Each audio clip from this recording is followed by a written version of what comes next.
সোহাগের মতো এই নির্মমতা, পাশবিকতার এই দৃশ্য আবারও আমার আপনার চোখের সামনে ধরা পড়ুক, এটাকে আমরা চাবো?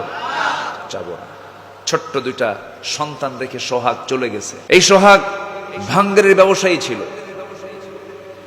ছোট্ট একটা ছেলে একটা মেয়ে দুনিয়া থেকে বিদায় নিয়েছে। আগে শুনেছি আইয়ামে জাহালিয়াতের বর্বরতার যুগের কাহিনীগুলো শুনতাম, কিতাবে পড়েছি। ছোট্ট ছোট্ট বাচ্চা মেয়ে হলে পরে জীবন্ত পুঁতে পাথর দিয়ে চাপা দিয়ে শেষ করত। আর আজকের এই দুনিয়াতে আমরা কত অসভ্য হয়েছি, চোখের সামনে একবার দুবার নয়, পাথর দিয়ে মাথায়, বুকে, হাতে, লাশের উপরে নৃত্য করে নাচানাচি করে হত্যা করা, এটা কোন নরপিশাচ? যে দল তোমাকে মানবতা শিখায় না, যে দল তোমাকে হত্যা করার অপরাধ কি হতে পারে তা শিখায় না, হত্যা করলে তার কি শাস্তি ইসলাম দিয়েছে এমন শিক্ষা যে দলের ভিতরে নাই, সেই দলের মুখে আমরা জুতা মারি, থুতু মারি।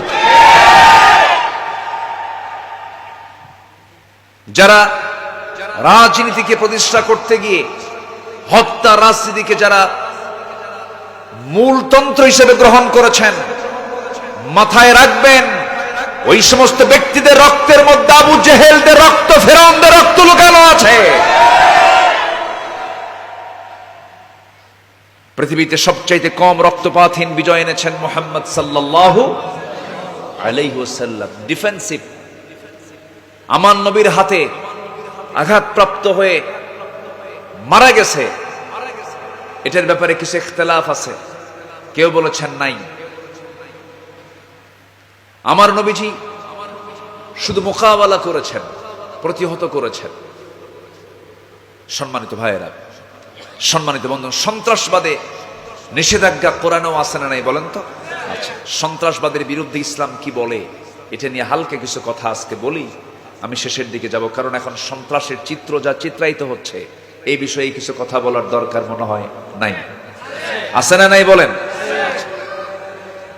আল্লাহ রাব্বুল আলামিন বলেন, ولا تقتلوا النفس التي حرم الله إلا بالحق ومن قتل مظلوما فقد جعلنا لوليه سلطانا فلا يسرف في القتل إنه كان منصورا جربون الله أكبر আমার বন্ধুগণ, আল্লাহ রাব্বুল আলামিন হত্যা করতে মানা করে দিয়েছেন। কারণ যদি কোনো ব্যক্তি কোনো মানুষকে অন্যায় করে হত্যা করে ফেলে, আল্লাহ রাব্বুল আলামিন বলেন ফাকাতালান নাস জামিআ, এক ব্যক্তিকে হত্যা করা মানে গোটা পৃথিবীর সকল মানুষকে হত্যা করে ফেলা।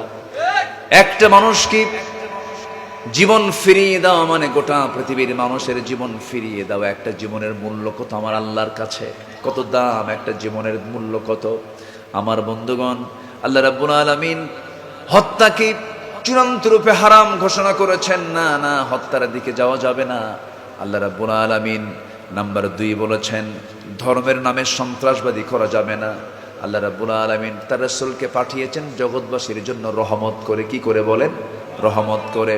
ওয়ামা আরসালনাকা ইল্লা রাহমাতাল লিল আলামিন। জোরে বলুন আল্লাহু আকবার। আমার বন্ধুগণ, দিনকে বিজয়ী করার জন্য চেষ্টা চালাতে হবে, দিনকে বিজয়ী করার জন্য মুজাহাদা করতে হবে। চেষ্টা আমাদের। সাহায্যকার আসতে বলবে না, সাহায্যকার আমি আপনি চেষ্টা করে যাব। আল্লাহ রাব্বুল আলামিন বলেন ইউকতাল্লা ওয়া ইয়াগলিব, সেই চেষ্টা করতে গিয়ে তুমি শহীদ হয়ে যাবে, অথবা তুমি কাউকে মেরে ফেলবে, কাউকে হত্যা করবে, অথবা শহীদ হয়ে যাবে। আল্লাহ রাব্বুল আলামিন তোমার এই বিজয়ী হওয়া অথবা শহীদ হয়ে যাওয়া যাই হোক না কেন, ফাসাউফা নুতিহি আজরান আযীমা, আমি আল্লাহ রাব্বুল আলামিন তোমাকে সীমাহীন পুরস্কারে পুরস্কৃত করব। জোরে বলি সুবহানাল্লাহ।